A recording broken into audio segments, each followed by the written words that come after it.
Tive contato com material apóstata. E agora? O que fazer caso você se depare com apostasia ou com alguma questão que seja relacionada à sua fé para a qual você não saiba a resposta? Você, caro irmão, já ficou angustiado com algo que leu, viu ou ouviu de ruim sobre as testemunhas de Jeová? Enquanto tinha contato com tais declarações, normalmente vindas de ex-membros, seu coração batia forte e a ansiedade tomava conta de você? Passou a pensar consigo mesmo: e agora? Se tudo isso for verdade, como eu vou saber? Tenho vergonha de perguntar tais coisas a um ancião e revelar que eu tive contato com apostasia.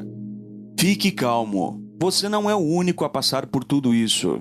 Muitos dos que servem hoje a Jeová já passaram por isso também. E é claro que jamais devemos dar atenção a desertores. Mas o que você precisa fazer caso tenha dúvidas sobre a sua própria fé? Vejamos duas coisas que você precisa saber sobre o tema. 1. A identidade e a origem das acusações. E 2. O que fazer após ter recebido esse tipo de informação? Sobre o primeiro ponto, veremos quem são aqueles que fazem tais acusações, por que eles fazem e onde eles querem chegar. Também veremos aquilo que você pode fazer. Primeiro, aprenda a pensar. Segundo, aprenda a pesquisar. Terceiro, aprenda a pedir ajuda. E quarto, defenda-se. Vejamos sobre a identidade dos apóstatas. Digamos então que você se depare com um site, uma página ou um canal de vídeos que existe exclusivamente para atacar a organização de Jeová. O que seria preciso saber sobre tais sites? Vamos primeiro saber um pouco sobre a identidade dessas pessoas. Quem são eles? Essas pessoas que costumam atacar a organização normalmente podem ser catalogadas em pelo menos 3 tipos diferentes, mas com apenas um único espírito. Esses podem ser opositores que nunca foram testemunhas de Jeová, incluindo ex-estudantes e até membros de clérigos de igrejas que se opõem às testemunhas de Jeová. Podem também ser desassociados ou dissociados, ex-testemunhas de Jeová, que saíram porque cometeram pecados crassos ou porque quiseram, ou por incapacidade de compreender as coisas. Ou também podem ser apóstatas, que ainda são membros oficialmente das congregações, mas podem estar inativos ou infiltrados, quer sejam da dianteira, quer não. Porém, todos eles têm o mesmo espírito. O que os move é o ódio à organização e não o seu amor a Deus e ao próximo. Então entenda por que eles fazem isso.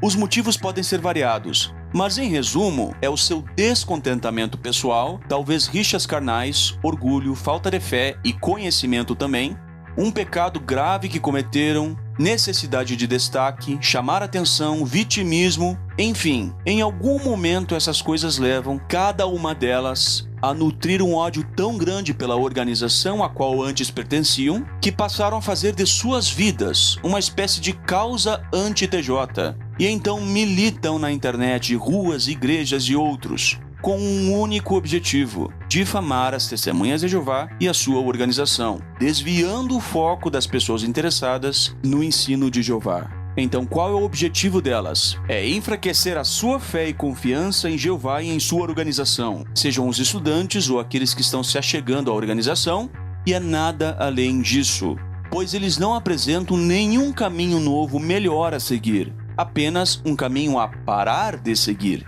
Ou seja, o objetivo deles é destrutivo, não construtivo. Pense no seguinte: você não acha estranho que o único objetivo deles seja fazer você deixar de ser testemunha de Jeová, mas eles não estão nem um pouco interessados para onde você vai depois? Perceba que eles não dizem para você se você deve ser ateu, evangélico, umbandista, macumbeiro, muçulmano, enfim. Eles não estão nem aí para o que você vai fazer depois. Eles se satisfazem apenas em você não ser mais testemunha de Jeová. Você não acha isso nada estranho? Muitas ex-testemunhas de Jeová se tornam ateus. Muitos se tornam homossexuais, inclusive são desassociados por isso. Outros se tornam espíritas, satanistas, evangélicos ou mesmo franco-atiradores. Mas eles não brigam entre si. Ao contrário, eles se unem para fazer você deixar de ser testemunha de Jeová. Já parou para analisar que muitos dos que deixam de ser testemunhas de Jeová para se tornarem apóstatas, eles muitas vezes se tornam desigrejados, ateus, deixam de congregar, vão para denominações conflitantes entre si. Mas peraí, não seria de esperar que eles saíssem para um mesmo destino? Ora, não são eles os portadores da verdade, aqueles que elucidam as testemunhas de Jeová? Que luz é essa que divide e que não une? Sendo assim, se você decidir seguir apóstatas, terá de enfrentar outra decisão. Qual deles seguirá? O que se tornou evangélico da igreja X ou o que está na igreja Y? O que virou trinitário ou o que virou unicista? O que se tornou ateu ou um bandista? Ou simplesmente se tornará um desigrejado? Ou de repente sozinho você iniciará uma obra de pregação mundial? Não, você não terá tempo para pregar sobre Deus porque a sua vida se resumirá em durante 24 horas criticar as testemunhas de Jeová, pois é isso que eles esperam de você. Já notou que nenhum dos apóstatas se esforça em cumprir o requisito bíblico de pregar o reino? Mateus 24:14. Agora pense, se você tivesse que fazer uma pesquisa sobre judeus, confiaria nas informações vindas de um site nazista? Ou se vivesse no primeiro século e quisesse obter informações sobre Jesus, perguntaria para quem? Para os fariseus ou para os discípulos de Jesus? Da mesma forma, como poderia confiar em informações que vêm de sites e páginas de pessoas que odeiam as testemunhas de Jeová? Qual a chance deles serem imparciais? Não deveria ouvir o que as próprias testemunhas de Jeová têm a dizer? Bem, eu acho que já deu para perceber um pouco sobre as fontes de tais informações. Mas e agora? O que fazer caso algumas das indagações de tais pessoas pareçam fazer sentido e venham a afetar o seu ânimo de servir a Jeová?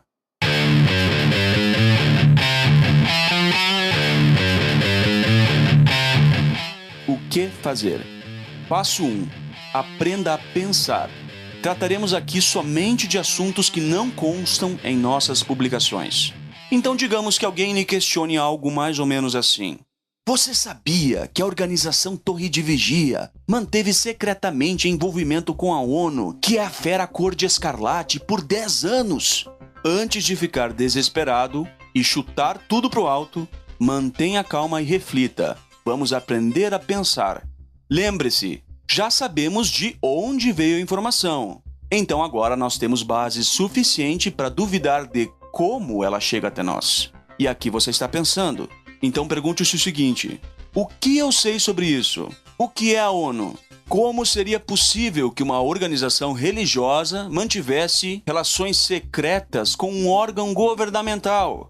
As testemunhas de Jeová mantêm relações com governos de 240 países em que atuam. Não seria esse um caso similar? Qual foi o fim disso? A ONU possui informações em nível mundial. E a organização das testemunhas de Jeová também é mundial. Seria essa a ligação? Se ela se desligou, provavelmente é porque em algum momento aquilo que motivou a filiação já havia cumprido seu objetivo. Muitos documentos e filiações em órgãos públicos são feitos pela organização ao redor do mundo. Ela não informa todos esses documentos em suas publicações. E isso não significa que tais filiações sejam secretas. Apenas não são informadas por se tratarem de uso específico de alguns setores em Betel ou das congregações de um modo geral. Outra pergunta interessante: o que essa pessoa realmente sabe sobre o assunto?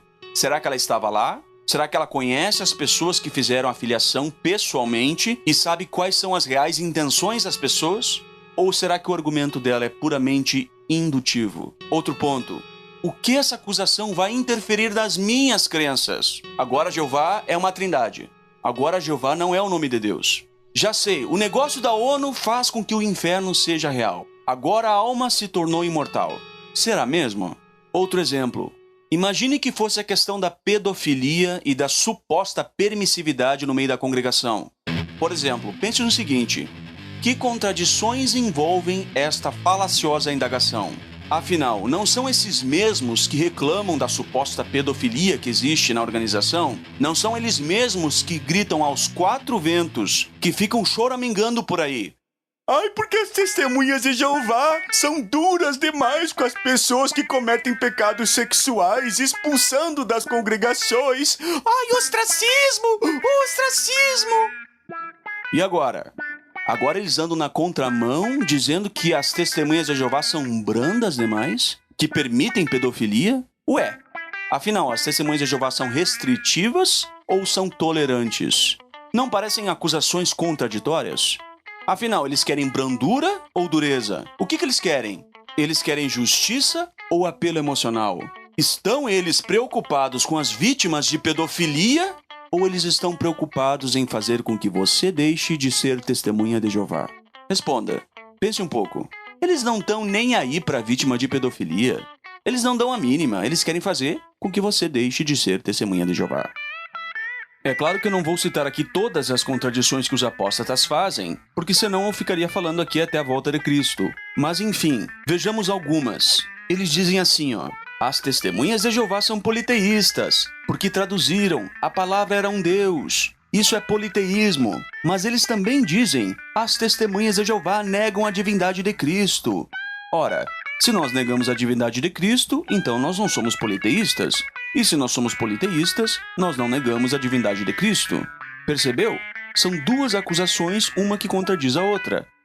Eles nos acusam de ser marionetes da torre conforme as próprias palavras deles, e depois eles nos acusam de não seguir a torre por estar fazendo o que nós estamos fazendo aqui nesse vídeo. Afinal, nós somos marionetes ou não somos? Veja mais um exemplo de contradição. Eles criticam as mudanças, os ajustes de entendimento das testemunhas de Jeová, dizendo: mudaram de crença mais de 300 vezes.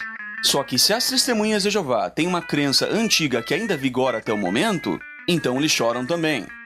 Porque não mudou isso já está na hora de mudar, essa política está ultrapassada, ela não funciona para os nossos dias, afinal. O que eles querem? Se nós mudamos, eles reclamam porque mudamos. Se não mudamos, eles reclamam porque não mudamos. Afinal, tem como agradar essa gente? É a esse tipo de gente que você quer seguir? Desculpa, mas pra mim não cola. Agora, voltando ao assunto da pedofilia, as acusações deles são contraditórias. Ou seja, tais alegações se anulam e não passam de informações que visam mexer com a comoção pública. Sua experiência pessoal como testemunha de Jeová deixa claro que isso é apenas calúnia. Afinal, quantas testemunhas de Jeová você conhece que são acusadas de pedofilia? Então percebeu que apenas raciocinar sobre o assunto já nos tranquiliza e nos faz perceber que tais acusações são falsas. Uma observação bem interessante sobre a qual você deveria ponderar é a seguinte: cristãos de verdade possuem vidas úteis. Apóstatas possuem vidas inúteis. Por exemplo, existem apóstatas que dedicam as suas vidas para tentar mostrar para as pessoas que o que nós fazemos é contra o que a Torre de Vigia ensina. Como se isso fosse problema deles. Então veja só, a vida deles é tão inútil, tão sem sentido, igual a de Satanás, que eles se dedicam a uma causa com a qual eles não têm nenhuma responsabilidade. Eles não são mais testemunhas de Jeová, e eles dedicam a vida para tentar mostrar para as pessoas que aquilo que o grupo A Verdade e a Lógica faz na internet é contra a Torre de Vigia. Mas eles não são mais membros da Torre de Vigia, portanto isso não é da conta deles.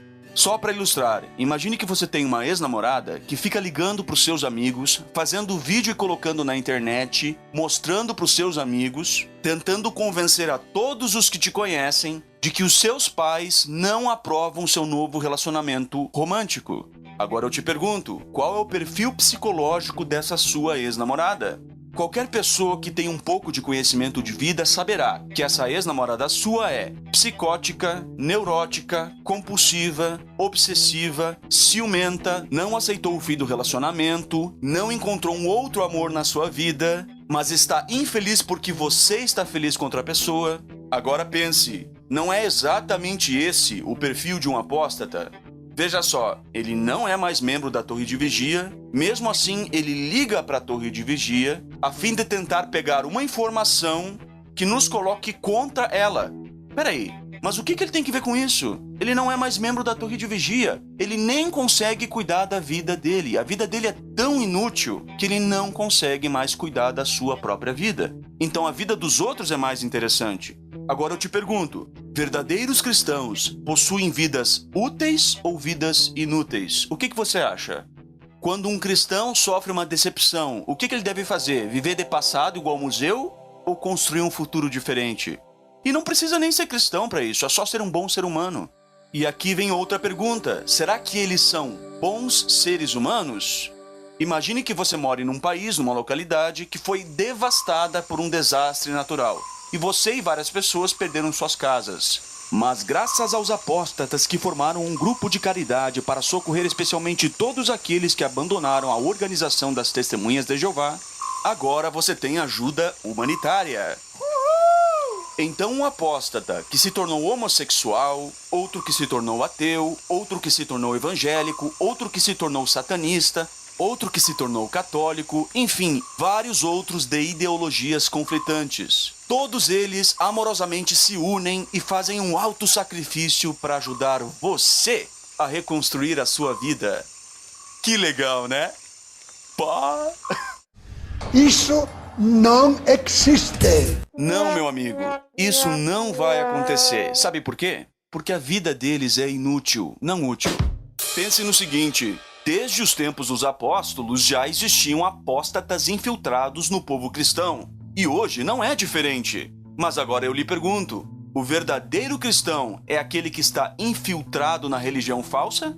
Você já viu alguma testemunha de Jeová infiltrada nas igrejas evangélicas? Você já viu o anjo de Jeová infiltrado entre os demônios a fim de desmascarar Satanás? O que é mais provável? Não é o contrário? Não é Satanás que se infiltra na organização de Jeová? Se os apóstatas são portadores da verdade e as testemunhas de Jeová são falsos cristãos, uma seita, por que é que nós não infiltramos ninguém em nenhuma religião que existe, mas eles fazem questão de apostatar e se manter infiltrados na nossa organização?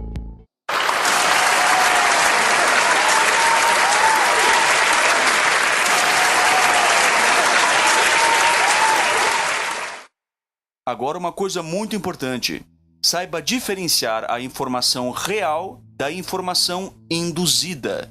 Ou seja, existe uma informação, mas o que eles querem que você pense a respeito dessa informação? Voltando à questão sobre a ONU, a única informação que os apóstatas possuem é que a organização esteve filiada à ONU durante 10 anos. O resto é tudo indução de pensamento, pré-julgamento de motivação, tentativa de alegar hipocrisia, que é um julgamento moral pré-estabelecido a fim de induzir em você raciocínios errados. Eles tentam girar a sua forma de ver as coisas. Não caia nessa.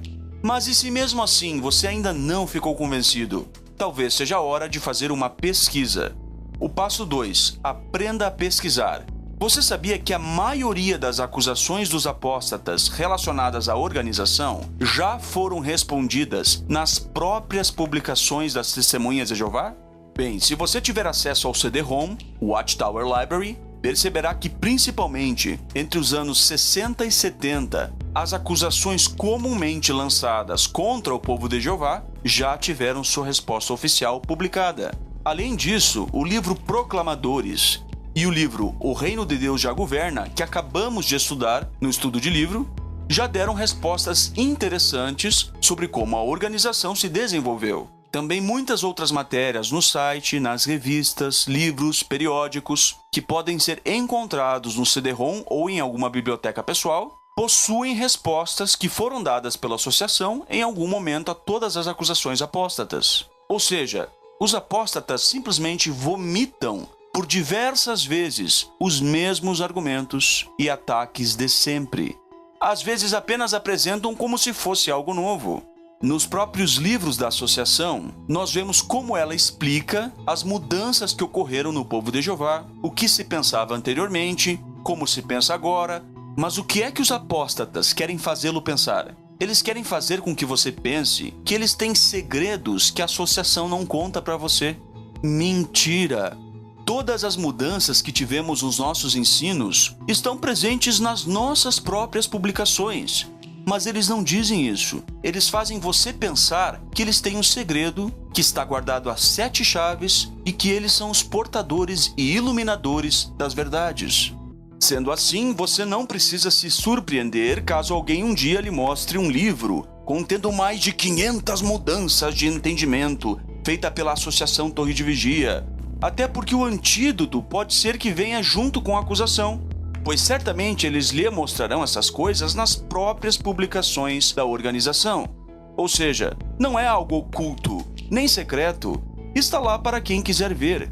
Seria algo simplesmente inútil, sem propósito, uma demonstração evidente de desespero demoníaco. Reflita, se a informação está nas nossas próprias publicações, não há nada de escondido, não há nada de errado. São apenas fatos passados, que devem ser entendidos de acordo com a época em que cada matéria foi publicada. Esse tipo de acusação simplesmente não faz sentido. Mas e se mesmo assim você não estiver convencido? Então vem o passo 3. Aprenda a pedir ajuda. Não precisa ter vergonha de pedir ajuda. É bom contatar algum ancião de sua confiança ou outro irmão maduro. Entenda também que não há nada demais em ter dúvidas. Todos nós temos dúvidas. A dúvida faz parte da vida. Então talvez você pense que a sua dúvida está lhe matando e você tem que sanar aquela dúvida. Mas irmão, concentre-se no seguinte: todos nós temos dúvidas. A dúvida faz parte da vida. Mas não é num site apóstata que você vai sanar as suas dúvidas. A internet é um campo muito perigoso para se pesquisar sobre essas coisas. Mas sim, existem também alguns sites de irmãos apologistas que têm boas intenções e que visam ajudar os outros. Muitos deles foram outrora vítimas de apostasia e depois de conseguirem se libertar das garras dessa artimanha demoníaca, sentiram-se impelidos a ajudar outros por meio dessas informações disponibilizadas em sites e vídeos. Eu mesmo fui ajudado por essas ferramentas. Se conseguir se certificar de que tais informações são de confiança e se sua consciência permitir uma pesquisa, alguns desses sites serão úteis. Os sites que nós recomendamos além do jw.org são esses que aparecem na tela. Bem, agora você já tem as informações necessárias, portanto, é preciso se defender. Passo 4. Defenda-se. Intensifique o seu estudo pessoal. Produza planilhas, gráficos, anote as informações necessárias, produza um caderno de estudos ou algo similar. Isso com certeza o ajudará. Mas também é bom você criar pilares para onde você poderá correr, se segurar, se apoiar, sempre que estiver exposto a algo que possa balançar a sua fé. Por exemplo, anote algo mais ou menos assim: umas 3 ou 5 coisas que o convencem de que você está na verdade. Então, sempre que se deparar com qualquer tipo de informação que o deixe desconfortável, recorra a esses pilares. Certamente você ficará menos ansioso e conseguirá pensar, pesquisar e também pedir ajuda sempre que necessário. Eu espero que esse vídeo tenha ajudado você. Um grande abraço a todos, fiquem em paz.